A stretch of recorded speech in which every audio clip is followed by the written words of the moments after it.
Hello and welcome to The Rest is Politics US. I'm Anthony Scaramucci.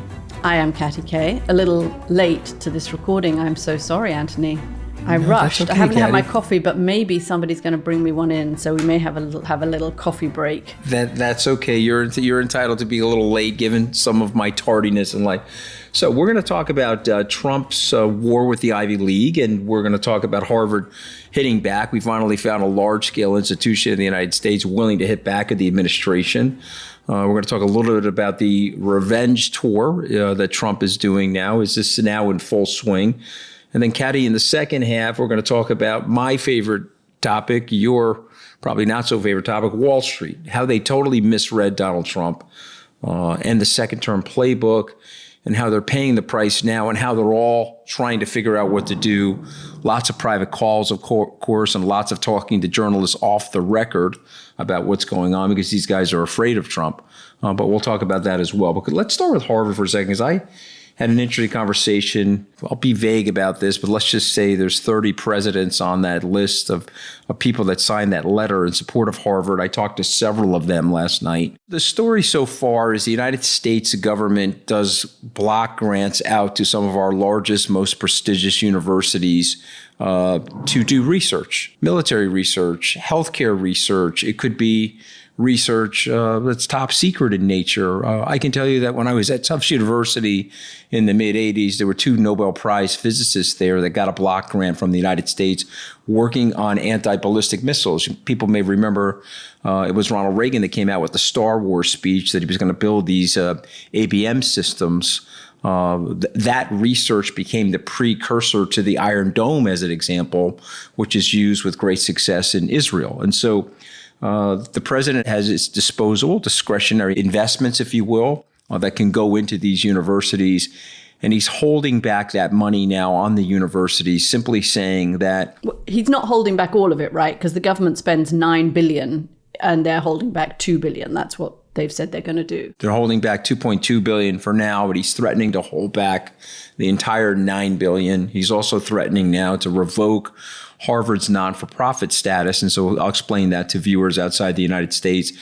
If you are deemed to be in the goodwill of the country and you're doing something in the country that isn't in the minds of the tax authorities, the IRS, a profitable thing to do. A hospital could be non-for-profit, a charity could be non-for-profit. And so you have a different tax designation. The money that comes into you, you don't have to pay taxes on, as an example. So if I make a donation as a member of the alma mater of Harvard, if I gave them, let's say, $1, they wouldn't get taxed on that dollar. That would go right into their coffers, if you will, and then they could use that to allocate across whatever spectrum that they wanted to use it for. The government is now saying, listen, you have to abide by certain rules related to what we think about protests that were related to anti-Israel protests, things like that. Now, I'm a pro-Israel person. I'm someone that believes that in the right of Israel to exist, dates back all the way to the 40s and the Harry Truman decision. But I'm also a free speech person where people who are protesting and expressing their point of view, as long as they're doing it in a nonviolent way, I think they have to have that opportunity in this country and other free countries. But the president is saying, no, there are certain things that cannot be allowed or abided by. Okay, that is a YouTubeable moment. Katty, what do you have to say about How nice is my 25-year-old son? Jude, thank you very much. Giving you the thumbs up. That was very kind of you. Thank you. The 25-year-old son, very handsome young man, comes in delivering the coffee to the mother, Katty Kay, and there's an unbelievably smug expression on Katty's face, which, I'm a little envious because I have no coffee here. I'm sitting in a hotel room with no coffee, trying not to wake up certain people that are sleeping. But anyway, this is a big topic in the U.S. right now because it's the intersection of government using its force, government being an intimidator, government projecting policy in places where it never projected policy before. So Ronald Reagan, he may not have agreed with some of the liberal professors at Harvard, maybe didn't agree with some of the liberal students, but those block grants went into place. Barack Obama, he may not have agreed with certain things that happened at right-leaning universities. Those block grants went into place. But now Trump and his people, this is right out of Project 2025, are going to flex on these universities. They told Columbia University, we're canceling $400 million. One of Caddy's friends now and co-authors of 2 best-selling books, Claire Shipman, is now the president of Columbia. They've gone to, I guess, 2 presidents now as a result of the tumult going on at Columbia. But Harvard has taken a stand. Harvard has decided, if you're not going to send us the money, it's no problem. We have a big enough endowment. We have to stand. And I'm going to quote somebody that I spoke to last night. If we at Harvard don't take this stand, who will against this administration? And of course, the person also recommended to me to read the book, Caddy, How Democracies Die, which is a book that was pretty famous 24 months ago. I went back last night and looked through the table of contents of that book and skimmed various sections of the book. The Trump administration is taking the playbook out of these books. They're trying to silence debate. They want to silence dissent in the country, and they want to flex and use the wheels of the federal government to do this. And so that's where we are right now. And I'd love to have you react to all the stuff that we're going to start this podcast with. Yeah, so that's a lot and a great update of where we are.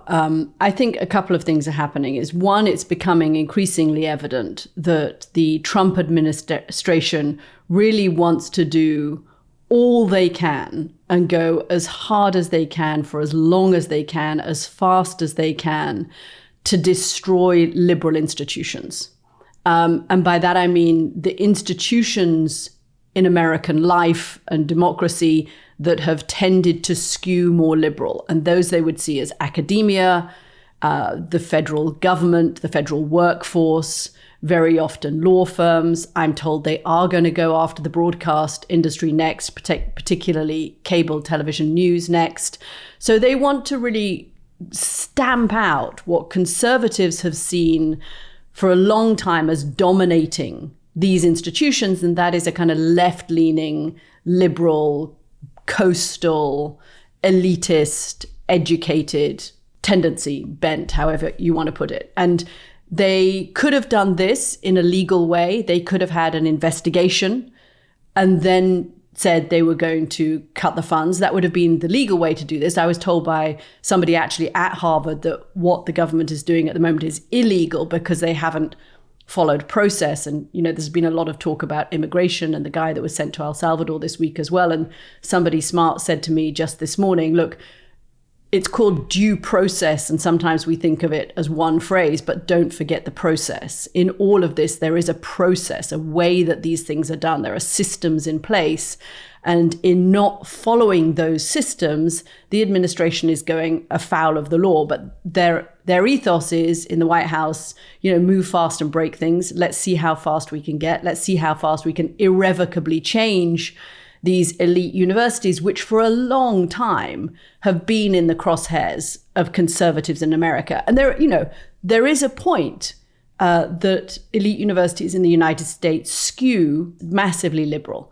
The rates for the faculty in some of these universities are something like 75% are liberal, only about 5% are conservative, the rest don't really say. But there's a very strong liberal bias in the American university faculty, and that is what the White House is trying to stamp out. And they're egged on by activists, people like Chris Rufo, who's of Italian origin, but moved to the United States with his parents, actually went to Georgetown and has become vehemently anti-elite university and would basically like to destroy them, would like to either make these universities very conservative or take away all the federal funding. And what the conservatives say is, hold on a second, it's just not fair that Harvard is getting $9 billion a year when it already has a $53 billion endowment. It gets $9 billion of federal funds, our taxpayers' money, and yet we're funding these organizations which are so clearly politically skewed. So that's kind of, I think that I wanted to spell that out because that is the backdrop to what they are trying to do. And that is why they have quite a lot of support around the country. I mean, there's not much tears being shed for Harvard University in Middle America at the moment. That they think this is a political win for them. I agree, and I've spoken to people at Harvard in the last couple of days, including one very more conservative professor who says the way the administration is doing this, first of all, it's illegal. And second, it's going to do a huge amount of damage to the very things that you mentioned, Anthony, all of the research that keeps America in the forefront. It's going to hit that hard. I mean, there's no way this is not going to damage America's international competitive when it comes. America's already losing out in patent wars to China. This will further impact that. And then I think the question is, how does this play out? The White House, I'm told, is hitting particularly universities with big hospitals because that they know that hurts the universities and makes them want to cave. Does Harvard keep going in the fight back, and do others join them? And does this then trickle through to other institutions like the law firms that have so far been pretty passive in their response to Donald Trump? Well, listen, I think Harvard has the muscle to fight back. And just to explain people, we've allowed these universities through the taxation code, if you will, to grow these big endowments. So again, if I make a donation, let's say I grant $1 billion to Harvard, they're allowed to put it right into their investment vehicles untaxed, and then it grows, Caddy. When I was at Tufts University, as an example, they had a $65 million endowment 40 years ago. They've got almost a $3 billion endowment today. I think Harvard's endowment was like $5 or $6 billion. Now it's $50 billion today. And so they have assets on their balance sheet that they can use to sort of stave off what's going on from the government. But I guess my question to you is about the brittleness of this U.S. administration, the brittleness of this leadership. In years past, and for as long as I can remember, American presidents, they may not have liked some of the liberals, if they were conservative presidents at these universities, but they understood that these universities were part of the research heartbeat of the United States. And so they ignored whatever the rhetoric was. Why is this administration so brittle, Caddy? I just don't think they care that much. I think they're super short term. I mean, you've often talked about, chess and checkers. Trump, moves in 10-minute increments or news cycle increments, right? He's not thinking, oh, damn, 5 years down the line, this is going to mean we don't have the latest cancer therapeutic that's going to come out of Beijing or Tsinghua University. That's not the way he operates. He operates on what's a win for the moment. And they know that the right in America has hated these institutions for a long time. They also feel that Barack Obama and Joe Biden did threaten to cut funds to these universities to make them more liberal, effectively, to make them more in line with civil rights around gender and race. And so they feel, well, look, Barack Obama and Joe Biden did that. We're just going to go a step further and actually take the funds away, not just threaten to take the funds away, but actually take the funds away. And MAGA base is not going to care. And I don't see anyone in the White House saying, oh dear, what is this going to do for America's long-term security? They're thinking about what gets MAGA happy now. It's so short-term, this administration. It's short-term on the tariffs. It's short-term.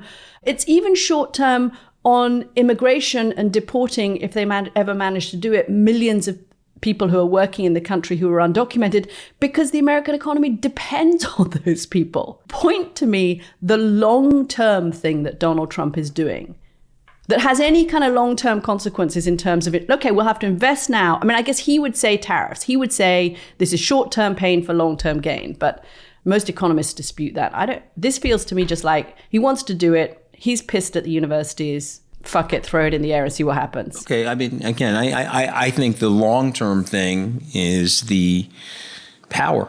The long-term thing is the weakening the law firms, weakening the colleges, weakening the media, taking on more power, and then potentially trying to flex that power in a way that's never been flexed before in the United States. And I think that's one of the risks. But you mean he's doing it because he can, and then that shores up the presidency's power? Dominoes. Let me click this domino of the El Salvador situation by that deportation.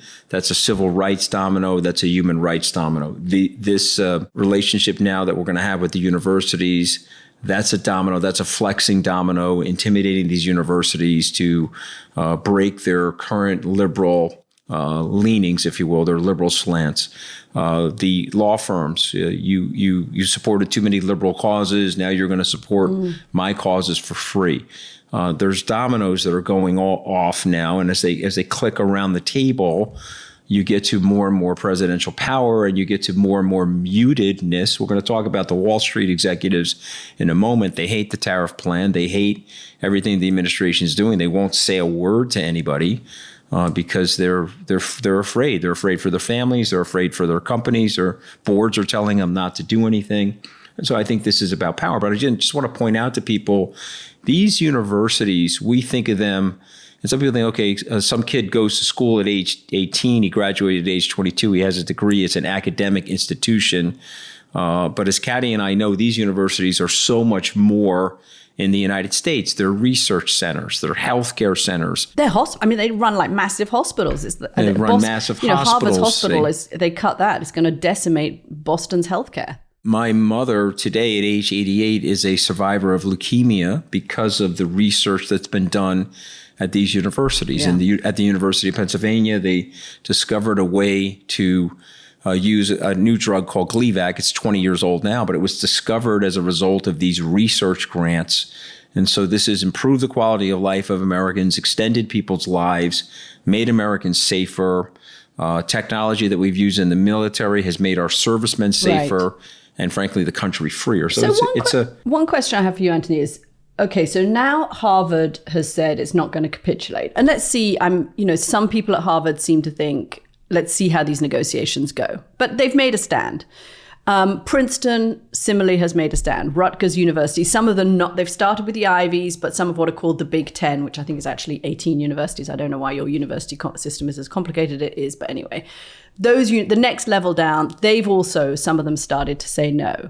So do you think there's a knock-on effect? And this is what opponents of what the president is doing in terms of trying to get executive power and have this kind of chilling effect on the institutions of American democracy. They hope this is what's going to happen, is that then there is, knock-on effect on the law firms. I am told that they are going to go fairly soon for the broadcast media, and particularly for cable television channels.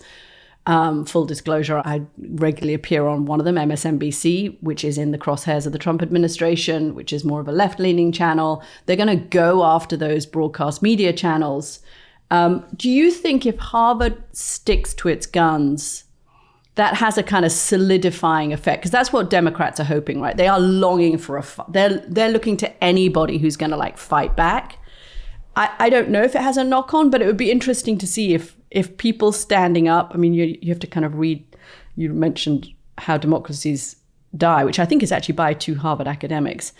You read Tim Snyder, you read Anne Applebaum. There's a lot of the symbolism, the power of people standing up. Do you think it translates? Well, so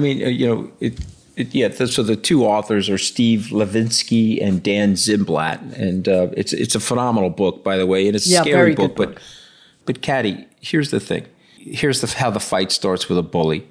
The bully comes after you.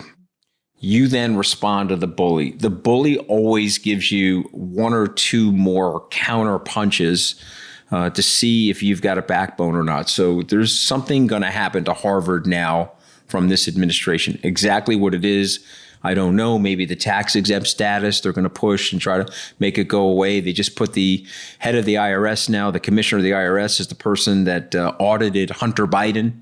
And this is what Trump does. The Secret Service guy that was in front of me at Butler now runs the Secret Service. You went after Hunter Biden. You're my guy. You're now running the IRS. And so they're going to hit Harvard again. And then the question is Harvard then going to capitulate? And the irony of the whole thing is that Harvard actually did things early on in the conversation. They made some concessions. They dismissed some leaders for the Center of Middle Eastern Studies. They suspended a religious conflict and peace initiative person over accusations of anti-Israeli bias. And so the question now is, the fight has started. Harvard has stuck up for itself. What's going to happen next? Wilmer Hale, as you know, very prestigious law firm in Washington, said, hey, sorry, we're going to fight back. They won a court case. And now the next fight is going to happen. So with a bully like Donald Trump and with bullies like these Yeah, and by the way, the thing about this that I find absolutely reprehensible is the meanness. The president of El Salvador, which I did cancel my spring break to El Salvador, Caddy. So those two guys are sitting there in the Oval Office laughing at the meanness. While the poor guy's wife is saying, please, can you send him back again? And then the lies. It's been proven that the guy is an MS-13 gang member, which of course it hasn't been proven. And you have a 9-0 Supreme Court decision. So you kind of have blood this on the floor from the number of lies that have been massacred. There is blood on the Oval Office floor at the moment. Yeah, it's just absurd. And by the way, the Oval Office now, Trump's apartment, I said, once it looked like, Louis XIV smoked crystal meth and made the apartment. Yeah, I remember. Now this looks like Liberace came out of the grave and showed up and said, let me throw some golden candelabras around the Oval Office, right? I mean, I don't know. It's literally like a crazy show. But I just want to say this one last thing and get you to react to it. Will they fight back when the counterpunch happens? That's the seminal question. Okay, because the counterpunch is now coming, and then so what happens? Do you capitulate in the counterpunch? And then, boy, does that really embolden Donald Trump. So what do you think, Caddy? We are seeing the universities coordinate more. I know they're talking to each other, and they're talking to each other in different regions of the country and along, different athletic conferences, whatever. The Ivies are talking to each other. So there is more coordination, and they have learned, read all of the books, that they are stronger together, right? So if they push back together and don't let Donald Trump the White House pick off one institution, they have more of a chance. If he really comes after their tax-exempt status, all of this is going to hit them financially. And a couple of people I spoke to at Harvard said, look, we cannot believe how incredibly successful they have been. I mean, it's random. They're hitting the science faculties and they're hitting the hospitals when actually what they have a beef with is the liberal arts colleges and the humanities. So it's not actually hitting the most egregious parts in their view of the universities. They had a lot of time to think about it, Caddy. They've had time to think about it. And the universities now are realizing they have to think about it. So that's what I mean is they have to plan what the comeback is. One thing I think is worth saying, the White House has sort of cast all of this under the umbrella of fighting anti-Semitism. Speak to every president of an Ivy League university and they will tell you they've had a problem with anti-Semitism and that they have taken steps on campus since October the 7th and since the demonstrations that did threaten Jewish students in those organizations. They've taken pretty serious steps to rectify that. And most Jewish students groups, even at Harvard, will say, yeah, they have done what we needed them to do. They've made the progress that we needed them to do. So I think the anti-Semitism thing at this stage is a bit of a fig leaf. What they really want to do is destroy the liberalism of these universities, liberalism with a big L. It's more about trying to make these universities more conservative. And that's why they're pushing to be able to dictate who the professors are that are hired, to review which students are given posts in positions in these universities, to review what is being taught in these universities. I mean, talk about big government. I thought the whole point of this administration is that they wanted government out of people's lives, not big government. This is the kind of like the ultimate definition of big government, is that this is, the government taking over the curriculum of big universities. I wouldn't have thought they want to get into that myself at the time that they're cutting the Department of Education. But I mean, yes, and we're going to take a break now, but I'll just say this to you that first came the chaos, but it's organized, well-planned chaos. Now comes the retribution. Mm-hmm. Now that he's got everybody on their back part of their foot, he's now going to start the retribution process. And we're going to take a break, but this is something the Wall Street guys are worried about. They're worried about the retribution. These guys like their yachts, Caddy, and they don't want to have their yachting life disrupted in the Mediterranean this summer. They want to be the have yachts, not the have not yachts. Yes, they want to be exactly. those guys. Okay, we're going to take a break, and we will be back to talk about Wall Street. This episode is brought to you by Sally. So, Caddy, have you ever used an eSIM when you travel? I haven't, and it sounds sort of magical. So how does it actually work? Sally's eSIM, it works like a physical SIM card, but without having to insert anything into your device. And it offers a ton of benefits, such as helping you avoid roaming fees and making it easier to switch between providers. It's truly sensational. That means that when I'm on holiday, I'll be able to see all of those messages and the photographs that you send me every day without having to scramble to find some kind of local SIM, right? Exactly. There's no waiting around or dealing with a kiosk at the airport.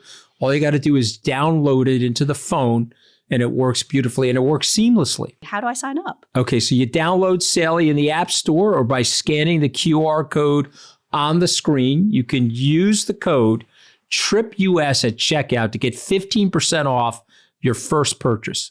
All the details can be found in the episode's description box. Thank you, guys. Try Sally. I think you're going to love it. We are going to talk about Wall Street and whether Wall Street got Donald Trump right. They were so excited when he came into office, of course, and there was this big moment where people in the Republican Party, but people also in the business world, the CEOs and the Wall Street people were thinking we're going to have tax cuts, deregulation, and then they got completely blindsided by the actual commitment of the administration to tariffs. We saw the chaos last week on Wall Street in the bond markets. From my understanding and talking to business leaders, Anthony, it hasn't necessarily turned them from being, Trump supporters to Democratic voters, to voting against Donald Trump. But I think it's made them think, how do we handle this administration when we can't make plans? I mean, actually, as you and I are talking, the markets are pretty stable at the moment compared to where they were when we spoke a week ago. But there's no feeling that any sort of, as I understand it from speaking to business leaders, there's no sense that they can have security in their investment planning. So if you're planning to open a factory in the United States, you don't know how much it's going to cost you to import the stuff from China to open that factory. You don't know whether your exports that you make in that factory are going to be hit by retaliatory tariffs from other countries. You don't know what the economic situation is going to look like in the United States. How do you make plans? Are you hearing anything on Wall Street to suggest that those famous American animal spirits have become mouse spirits and a little bit more timid? So it's interesting. So there's a dichotomy that I think it's worth explaining. Volatility in markets, short term, very good for Wall Street. And so what Trump is doing is creating a lot of trading profits. And they're making money, the big banks. And so they do, because when you're selling, they're buying. And when you're buying, they're selling. And so they are playing that volatility game to great profitability. And so when you look at the quarterly announcements of these banks, they did quite well in the volatility. But that's juxtaposed against long-term consistency and long-term policy planning. This is something Bill Clinton was very big on, and he understood this. Bill Clinton was like, here are the plans. This is the 4-year plan. If I get reelected, here's the 8-year plan. And I want everybody to understand what the plan is so that you can now adjust your capital allocations pursuant to that plan. So if Wall Street had to choose between those two, Caddy, they would choose the second one. They want more consistency. They want more stability. It leads to more M&A activity, more investment banking fees.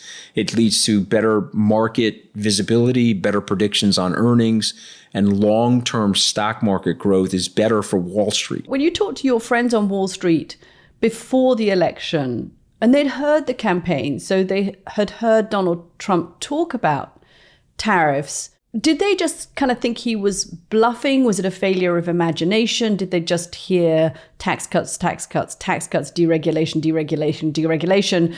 What were they saying to you about the tariff situation? Well, no, I think the mistake they made is they missized the staffing in the White House. There's a great John Oliver on HBO. If you really want to laugh, he shows you every time Trump mentions the word tariffs in like 1 week of campaigning, which is like maybe 1,000 times. And yet the Wall Streeters like, I can't believe he's doing this. How could he possibly be doing this, right? I'm shocked. Shocked to see gambling going on in this establishment. Right, exactly. But the thing is, I think they missized the staffing. They didn't think that Lutnick was going to go in there and side with Peter Navarro. They didn't think that Scott Bessent was going to have no voice at the table to block some of the, you want to talk about animal instincts, barbaric instincts of Donald Trump. If they'd listened to Bannon's War Room, Scott Bessent has been on Bannon's War Room several times and has been, funding Donald Trump since 2017 and supporting, vocally at least, some of the tariffs since then. He's not opposed to tariffs. And by the way, I just want to make it clear to everybody, surgical tariffs that protects certain industries and protects certain workers from price dumping, I'm all for. I don't think anybody who's a policy thinker is going to say we're going to have unfettered free trade, let people have rampant protectionism on their side, and we're going to get pummeled and take out all of our workers. I don't think that that's fair. I think we all know that the concept of free trade is really fair trade. We have to make things fair, but we also have to understand America's standing in the world. And so this is why the quote unquote reciprocal tariffs are flawed, because they're going after penguins, Caddy. I mean, they're telling the penguins they have 140%. Penguins are cheeky things, you know. They can be very tricky players. They're not known for their honesty. No question, but this is what's driving the Wall Street people crazy. So they're sitting there saying, wow, he is going to cause a recession. He's going to bring down the economy. The manufacturing is never coming back pursuant to the policies that he's initializing. He will get some revenues from the tariffs. They will not be as big as he thinks because he's creating deconsumption, which will create a recession, which will create people saving money as opposed to spending money. Talk about animal spirits. You're creating a negative flywheel, if you will, in the economy. But the big thing that's happening right now is the migration, Caddy. This is something I study. Take a look at the European stock markets. Take a look at other markets. They're going up. Our market, the U.S. market, is going down. So there's capital allocation, international capital allocation that's migrating outside of the United States. The Tourism Board last night put out an article. They're estimating that there'll be a $90 billion drop in tourism in the United States over the next 12 months. So that's which is basically hotels. An export, right? On America's balance sheet. It's on the balance sheet. So you know that's hotels, that's casinos, that's resorts, but it's also restaurants all over the country. Restaurants in New York, restaurants in Florida, Disney World. Pick the places. And so you have CEOs telling me that they're going to come into the U.S. with a burner phone. I said, excuse me? Well, yeah, I'm going to come into the U.S. with a burner phone because if I have something on my phone that they dislike, or I've said something untoward about Donald Trump on my phone, I don't want to run the risk that I'm at the border and they have signal intelligence and the NSA tells the border control person, hey, detain this guy or throw him out of the country. So I'm bringing a burner phone with me. I mean, for years, journalists have gone to China and wiped their laptops and wiped their phones. I was speaking to a senior British journalist just the other day who was coming over here, who said now the advice in their news organization is to do that if you come to the United States. I mean, it's the same. People are treating America the same way they're treating China. And guess who's making hay out of this? China, right? We see China at the moment. Xi is going on this, of course he is. He's going on this trade tour of other Asian countries trying to sell China as the reliable superpower. Which is the superpower you're going to trust? Even if America makes a trade deal with you now, and I see J.D. Vance is saying that they're going to make a trade deal with the United Kingdom because Donald Trump loves the king and loves the United Kingdom. Ask Canada and Mexico how much you can rely on trade deals with America at the moment that Donald Trump has made. Well, because he keeps switching them. And again, all the trade deals that are in place in the U.S. right now were negotiated by Trump 1. So Biden left all those trade deals in place. So now he wants to retrade all those trade deals. But Caddy, answer me this, because you are a good journalist and you talk to a lot of sources. And when a source calls you and says, I have to do this on background, sometimes it's fear related, sometimes it's other things related. But what do you think is going on Wall Street? Take me into the minds of these executives who they know everything that's going on is wrong. They won't speak out about it. I get texts left and right. I got a call from a very senior yesterday. My phone is ringing. Very senior private equity guy. I was like, whoa, he never calls me. Let me give him a hello. He goes, oh man, I watch you on Instagram. I watch you and Caddy. I listen to your podcast. You're the only one on Wall Street that's actually speaking up about the economic nonsense and these faulty policy ideas. Okay, so why aren't you? Oh, no, I can't do that. My board, I'm in a public company. My board is telling me I can't do it. My law firm is telling me I can't do it.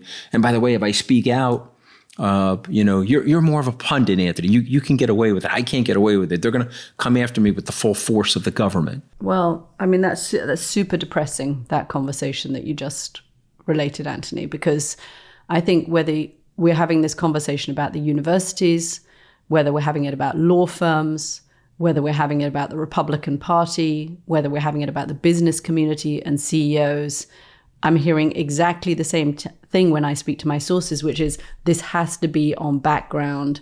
I can't risk putting my neck up because of the fear of retribution. And this chilling effect, I think, is what, if Harvard, and we spoke about, Harvard standing up in the first half, if Harvard can stand up and other law firms can start to stand up, and more than Jamie Dimon can go on Maria Bartiromo's show and say, this is going to cause a recession, you kind of need, it's a bit like Sleeping Beauty, right? The handsome prince has to come along and kiss everybody and break the spell. It feels like this spell, this kind of chill has been cast over any sense of opposition, and they're afraid of, and actually, you can see why. Look, in the past week, there hasn't been much reporting on this internationally because there's been so much other news. But check this out, guys, because it's worth taking a look at. There are two people who worked in the first Trump administration, Chris Krebs, who was a cybersecurity expert, and Miles Taylor, who worked on the national security side. And they have just been singled out in an executive order, and Donald Trump has said he's going to go after them and have investigations. And in this country, even if you're never found guilty, your life can be ruined if you are hit with lawsuit after lawsuit or tax audits. They can make your life miserable. I know journalist friends of mine, who are in both the print and the television world, who are very worried about the spotlight of retribution falling on them, because they say, even if I'm ultimately cleared of any wrongdoing, you can lose all your savings in fighting off lawsuits and audits. And that's a real cost for people. And that's how they do it. They make people afraid. They make people afraid of the retribution. I hear you. Why haven't they come for me yet, Caddy? Well, because you're so strong and you've got huge. Oh my God! I really shouldn't have asked that question. Okay. Just so you know, Dom, our producer, asked me to ask that question, and Dom, that's the last time. You're going to throw Dom under the bus? I know, he's going right under the. Dom, I'm the driver and the conductor on the bus, and I'm driving it right over you. That's the last time I'm allowing you to prompt me with a question, Dom. Okay. I'm going to ask you one more question, and then we're going to go, which is, if these CEOs and the business leaders and the Wall Street people who you speak to and I speak to, who won't give us their names, if they stood together, went 24/7 on cable television, and said, this is a disaster for the American economy. Yeah, we are not going back to a manufacturing country. This is going to ruin American consumers and MAGA voters. Mm-hmm. Could they have pushed back harder? No question. No question. If they got together and said, hey, listen, we just dumped $500 million into a political action committee. We're going to now be the Elon Musk of pro-democracy and pro-growth and pro-American economy, but also this government was designed by our founders to be off the backs of the American people and not to intimidate the American people or not to flex on the American people. And so we're going to put people into office that understand that, elementally understand that. They would scare the life out of these people.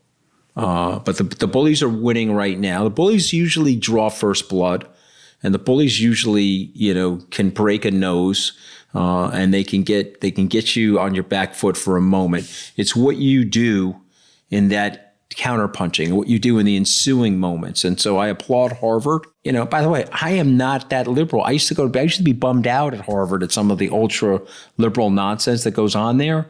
What I do love about the liberals is that they get that it's a democracy, fellas, and so that's what we're going to back. Lawrence Tribe, who was my constitutional law professor at Harvard Law School, was on TV the other night. I sent him a text saying, thank you. You were a great professor. Didn't agree with him all the time. He's more liberal than me. But you're a great professor and a great American. And so maybe we can end it on a bright note. Maybe Harvard is going to make a stand and get people on Wall Street, get people in other parts of America that know how wrong this is to stand up. Maybe it takes one. You remember when the water hit the witch in The Wizard of Oz, and she started melting. Remember that scene in The Wizard of Oz? Yep. You've seen it many times. What happened to the soldiers? They looked at Dorothy, said, geez, Dorothy, we're sorry. Implying that they let this bully run roost over them. And now that the bully was melting, there's hope. There's hope. When you see a university like Harvard flex like that, just be ready for the counterpunch and be ready to fight back. That's my analysis. I think with the witch from The Wizard of Oz, we're going to leave it there.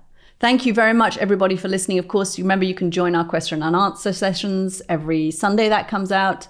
If you want to become a founding member, go to therestispoliticsus.com. This week, we're going to be looking more at the case of the man who was sent to El Salvador and what legal position that leaves the Trump administration in. So join us for that. We always love taking your questions. Thanks, everyone. Thanks, guys. We'll see you next week.